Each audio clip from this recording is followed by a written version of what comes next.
অর্থ বছরের প্রথম প্রান্তিকে বিদেশি বিনিয়োগ কমেছে 15%। রাজনৈতিক স্থিতিশীলতা ও আস্থা অর্জনই চ্যালেঞ্জ মদ ব্যবসায়ীদের।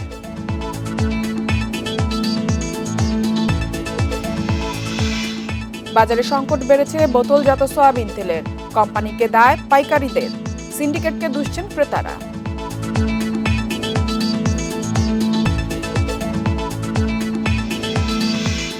পুরোদমে চলছে দেশের প্রথম পাতাল রেলের নির্মাণ। ডিপোর কাজ 85% শেষ। 2028 সালের মধ্যে যাত্রী চলাচল শুরুর আশা। সবাইকে আমন্ত্রণ অর্থনীতি সারাদিনে আপনাদের সাথে আছি ফাতারা। শুনছিলেন শিরোনাম, এবারে জানাবো বিস্তারিত। দেশে ধারাবাহিকভাবে কমছে এফডিআই বা সরাসরি বিদেশি বিনিয়োগ। চলতি অর্থ বছরের প্রথম প্রান্তিকে বিনিয়োগ কমেছে 15%। রাজনৈতিক স্থিতিশীলতা না আসলে দেশি বিদেশি বিনিয়োগ আরও কমে যাওয়ার আশঙ্কা করছেন ব্যবসায়ীরা। এজন্য ব্যবসার পরিবেশ তৈরি ও আস্থা অর্জন করাই এখন বড় চ্যালেঞ্জ বলে মনে করেন তারা। গত কয়েক বছর ধরেই দেশের অর্থনীতি নানা সংকটের মধ্য দিয়ে যাচ্ছে। গেল আগস্টে অন্তর্বর্তী সরকার দায়িত্ব নেয়ার পর থেকেই প্রথমেই ধাক্কা খায় দেশের প্রধান রপ্তানি খাত তৈরি পোশাক। দুর্বৃত্তের হামলা ও শ্রমিক অসন্তোষে অনেকটাই স্থবির হয়ে যায় উৎপাদন।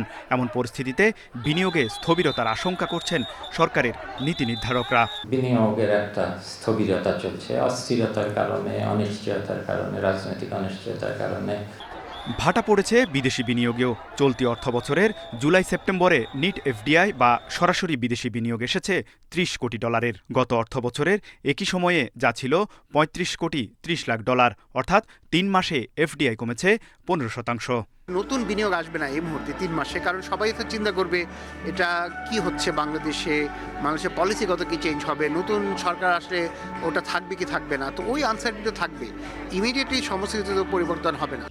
দেশের সরাসরি বিদেশি বিনিয়োগ আকৃষ্ট করতে গড়ে তোলা 100টি অর্থনৈতিক অঞ্চলেও কাঙ্ক্ষিত বিদেশি বিনিয়োগ আসছে না।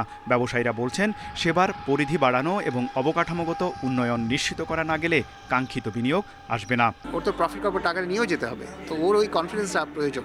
তো আমাদের একটা বড় কাজ হচ্ছে দেশের বিশ্বাসযোগ্যতা বাড়ানো। আমরা যতই বিশ্বাসযোগ্যতা বাড়াতে পারবো, আমরা হুট করে পলিসি চেঞ্জ করব না। ইউটিলিটি যে সুবিধাগুলো আছে, বিশেষ করে এখানে যে বিদ্যুৎ, আমরা গ্যাস, অবকাঠামো, এই কাজগুলো কিন্তু বেশ ভালো অবস্থানে আছে। তো আমার মনে হয় যে আমাদের যে 5টি ইকোনমিক জোন এখন প্রস্তুত আছে, এখানে বিনিয়োগকারী, বিশেষ করে দেশি এবং বিদেশি বিনিয়োগকারী, তারা এখন আসতে পারে। বিভিন্ন গবেষণা সংস্থার তথ্য মতে দেশের এফডিআই এখনও জিডিপির 1% কম। উন্নত দেশের লক্ষ্য পূরণের যা আরও বাড়াতে হবে। এজন্য রাজনৈতিক স্থিতিশীলতার পাশাপাশি নীতি সহায়তা বাড়ানোর তাগিদ বিশ্লেষকদের। তৌহিদ রানা, ইন্ডিপেন্ডেন্ট নিউজ, ঢাকা। রাজধানীর বাজারে বোতলজাত সয়াবিন তেলের সংকট আরও বেড়েছে। ডিলাররা বলছেন, উৎপাদক প্রতিষ্ঠান চাহিদা মতো তেল সরবরাহ না করায় এই সংকট। 2-1 দিনের মধ্যে এর সমাধান না হলে বাজারে বোতলজাত তেল একেবারেই মিলবে না। এদিকে বেশিরভাগ দোকানে বোতলজাত তেল না পেয়ে ভোগান্তিতে ক্রেতারা। সংকটের দ্রুত সমাধানের দাবি তাদের। ওই যে যারা ডিলার ওনাকে বলেন শুধু আমি তেল নেব, আপনি আড়াটা দিব না। আপনি আমলিক বললেন কেন? আপনি আমলিক থেকে আমলিক বলছি। 1 লিটার সয়াবিন তেল কেনা নিয়ে রাজধানীর কারওয়ান বাজারে ক্রেতা বিক্রেতার এই বিতণ্ডা। তেল কিনতে হলে ক্রেতাকে এর সাথে ওই কোম্পানির অন্য আরেকটি পণ্য নিতে হবে, এমন শর্ত জুড়ে দিয়েছেন বিক্রেতা। এতে স্বভাবতই ক্ষুব্ধ ওই ক্রেতা। ব্যবসায়ীদের অভিযোগ, কোম্পানিগুলো সয়াবিন তেলের সাথে তাদের আরও কিছু ভোগ্যপণ্য না নিলে আলাদা করে তেল সরবরাহ করছেন না। আমার 10 বস্তা আড়া দিতে বলছি, তাও আমি বলছি 5 কার্টন দেন, কিন্তু এর পরে বলতেছে আপনি 5 কার্টন পাইবেন না, আপনি 2 কার্টন পাইবেন। 50 লিটার 60 লিটার তেল লাগে, সেখানে আমরা 20 লিটার তেলও পাই না। গত 2 সপ্তাহ ধরে রাজধানীর বিভিন্ন বাজারে চলছে বোতলজাত সয়াবিন তেলের সংকট। তবে এই সপ্তাহ এটি আরও প্রকট হয়েছে। দোকানে দোকানে ঘুরেও বোতলজাত তেল পাচ্ছেন না ক্রেতারা। 5-7টা দোকানে গেছি, তীর বা রূপচাঁদা যেটা আমরা ব্যবহার করি সেটা নাই। যে কয়েকটা আড়ত আছে, আমি 4টা দোকানে আমি ঘুরে আসছি। 5 লিটারের কোনো দেশি তেল নাই, সব সানফ্লাওয়ার বা বাইরের কোনো তেল আছে। শুক্রবার সকাল থেকে তেলের সরবরাহ না থাকায় কারওয়ান বাজারের অনেক ডিলারের দোকান ছিল বন্ধ। উৎপাদক প্রতিষ্ঠানগুলো কৃত্রিমভাবে এই সংকট তৈরি করেছে, অভিযোগ তাদের। 1 লিটার 2 লিটার 5 লিটার মালের সংকট বেশি, কিন্তু কোম্পানিগুলো অ্যাভেলেবেল ফ্যাক্টরি থেকে মাল ডেলিভারি দিচ্ছে না। এদিকে বাজারে শীতের সবজির সরবরাহ বাড়ায় দাম সহনীয় পর্যায়ে। ফুলকপি ও বাঁধাকপি 40 থেকে 50 টাকা, মূলা 30 থেকে 40 টাকা কেজি, মানভেদে সিম 60 থেকে 100 টাকা ও টমেটো বিক্রি হচ্ছে 60 থেকে 80 টাকা দরে। তবে বাজারে আলুর দাম এখনও বাড়তি, মানভেদে বিক্রি হচ্ছে 75 থেকে 100 টাকা কেজি। তৌহিদ রানা, ইন্ডিপেন্ডেন্ট নিউজ, ঢাকা। এদিকে দেশের বিভিন্ন বাজারে সপ্তাহের ব্যবধানে স্থিতিশীল রয়েছে মুরগি, ডিম ও সবজির বাজার।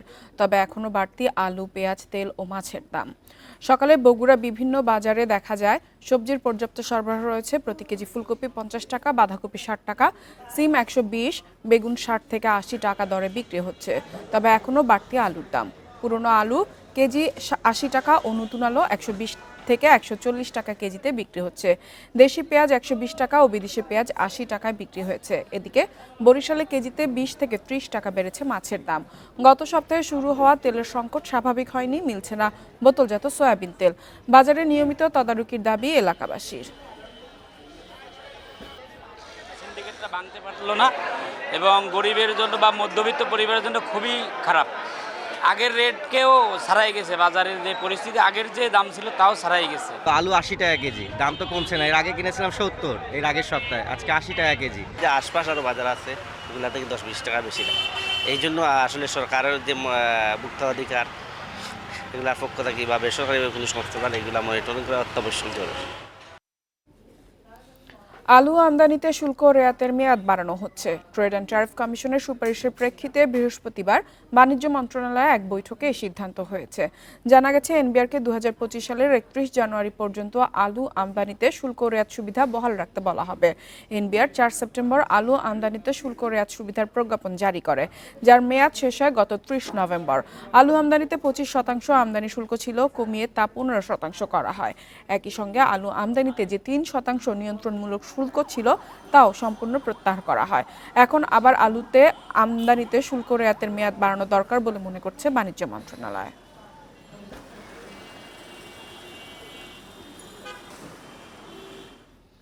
অর্থনৈতিক শুমারি 2024 উপলক্ষে দেশের সব তফসিলি ব্যাংকগুলোকে শুমারি কর্মীদের প্রয়োজনীয় সহযোগিতা করতে নির্দেশ দিয়েছে কেন্দ্রীয় ব্যাংক। বৃহস্পতিবার বাংলাদেশ ব্যাংকের ব্যাংকিং প্রবিধি ও নীতি বিভাগ এক বিজ্ঞপ্তিতে এ তথ্য জানিয়েছে।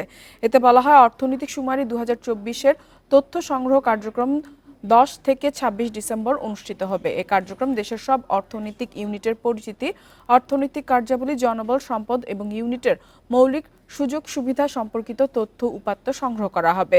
জাতীয় এই গুরুত্বপূর্ণ কাজ সুষ্ঠুভাবে বাস্তবায়নে সংশ্লিষ্ট সকলের সহযোগিতা দরকার। এই পরিস্থিতিতে অর্থনৈতিক শুমারি 2024 সুষ্ঠু ও সুচারুরূপে সম্পাদনের জন্য তথ্য দেয়া সহ শুমারি কর্মীদের প্রয়োজনীয় সহযোগিতা করার জন্য ব্যাংকগুলোকে নির্দেশনা দেয়া হলো।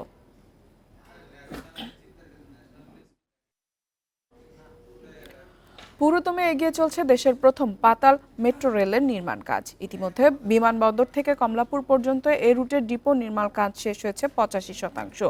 প্রক্রিয়াধীন রয়েছে অন্যান্য কাজের দরপত্র আহ্বানের কার্যক্রম। কর্তৃপক্ষের আশা 2028 সালের মধ্যেই যাত্রী চলাচল শুরু করা যাবে পাতাল রেলে। বিমানবন্দর থেকে কমলাপুর পর্যন্ত 31.24 কিলোমিটার দীর্ঘ এমআরটি লাইন 1 হচ্ছে প্রথম ভূগর্ভস্থ মেট্রো রেল। 19.87 কিলোমিটার দীর্ঘ বিমানবন্দর রুটে বিমানবন্দর, খিলক্ষেত, নতুন বাজার, রামপুরা, মালিবাগ, রাজারবাগ, কমলাপুর পর্যন্ত 12টি স্টেশন হবে। পূর্বাচল রুটে 11.36 কিলোমিটার দীর্ঘ উড়াল পথে নতুন বাজার, নর্দা, জোয়ার সাহারা, পিতলগঞ্জ ডিপো পর্যন্ত একটি ভূগর্ভস্থ সহ 9টি স্টেশন থাকবে। মোট 12টি প্যাকেজে করা হচ্ছে এমআরটি 1-এর কাজ। প্রথম ধাপে নারায়ণগঞ্জের পিতলগঞ্জে ডিপোর জন্য জমি অধিগ্রহণ শেষে মাটি ভরাটের কাজ প্রায় শেষ। অবকাঠামো, পিলার, রেল লাইন সহ অন্যান্য কাজের পরিকল্পনাও এগিয়ে চলেছে। প্রকল্প পরিচালক বলছে, এমআরটি 6-এর লাইনের অভিজ্ঞতা থাকায় নির্ধারিত সময়ের মধ্যেই সব কাজ শেষ করা যাবে। নতুন বাজার থেকে আপ টু এয়ারপোর্ট পর্যন্ত টানেল দুইটা একটা পাশাপাশি যাবে। আর রামপুরার থেকে আপ টু কমলাপুর পর্যন্ত একটা উপরে একটা নিচে। এখানে আমরা 40-45 মিটার নিচে যাত্রা চলে যাবো মাঠে। আস্তে আস্তে এটা রামপুরের থেকে দুইটা টানেল চালু হবে। ঢাকার মতো ঘনবসতিপূর্ণ নগরীতে পাতাল মেট্রো রেল নির্মাণে আরও সতর্ক থাকার পরামর্শ বিশেষজ্ঞদের। অবশ্যই চ্যালেঞ্জ আছে, কারণ আপনি জানেন যে আমাদের ঢাকার যে নগরায়ন অনেকটা অপরিকল্পিত, বিশেষ করে উঁচু উঁচু ভবনের যে ফাউন্ডেশনগুলি আমরা দেখি সেটাও কিন্তু মাটির নিচে আছে। তো এটা করার সময় ফাউন্ডেশন যেন ক্ষতিগ্রস্ত না হয় সেদিকে খেয়াল রাখতে হবে। এমআরটি 1 প্রকল্পে মোট ব্যয় হবে প্রায় 54,000 কোটি টাকা। এমআরটি 6-এ প্রতিটি ট্রেনে 6টি করে কোচ থাকলেও একে থাকবে 8টি। এতে প্রতি ঘন্টায় 70,000 যাত্রী পরিবহন সম্ভব বলছে কর্তৃপক্ষ। Shahid Ahmed, independent news, Pitalganj, Narayanganj. Pharmaceutical ও স্বাস্থ্য বিভাগের ওপর আন্তর্জাতিক সম্মেলনের আয়োজন করেছে ইউনিভার্সিটি অফ এশিয়া প্যাসিফিকের ফার্মেসি বিভাগ। শুক্রবার বিশ্ববিদ্যালয় অডিটোরিয়ামে 2 দিনব্যাপী এই সম্মেলনটি অনুষ্ঠিত হয়।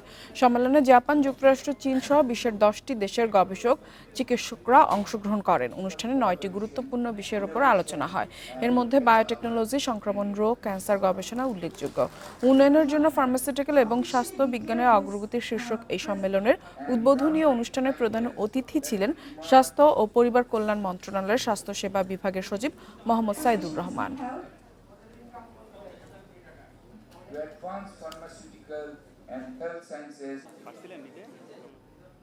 ঢাকায় শুরু হয়েছে 3 দিনব্যাপী অ্যাডভান্স টেকনোলজি সলিউশন বা ATS এক্সপো 2024। দ্বিতীয়বারের মতন একক এই বৃহৎ শিল্প মেলা আয়োজন করেছে ইলেকট্রনিক্স প্রতিষ্ঠান ওয়ালটন। বৃহস্পতিবার বসুন্ধরা আন্তর্জাতিক কনভেনশন সিটির হল 3-এ মেলা শুরু হয়েছে, চলবে আগামীকাল শনিবার পর্যন্ত। ATS এক্সপোতে একই ছাদের নিচে ওয়ালটনের আন্তর্জাতিক মানের 50,000-এরও বেশি ইন্ডাস্ট্রিয়াল ম্যাটেরিয়ালস, কম্পোনেন্ট, সার্ভিসেস ও টেস্টিং সলিউশন প্রদর্শন করা হচ্ছে। পাশাপাশি প্রদর্শিত হচ্ছে এনার্জি সেভিংস ও পরিবেশ বান্ধব fridge, AC, TV, washing machine, lift সহ বিভিন্ন ধরনের ইলেকট্রনিক্স, ইলেকট্রিক্যাল, হোম এবং কিচেন অ্যাপ্লায়েন্স সামগ্রী।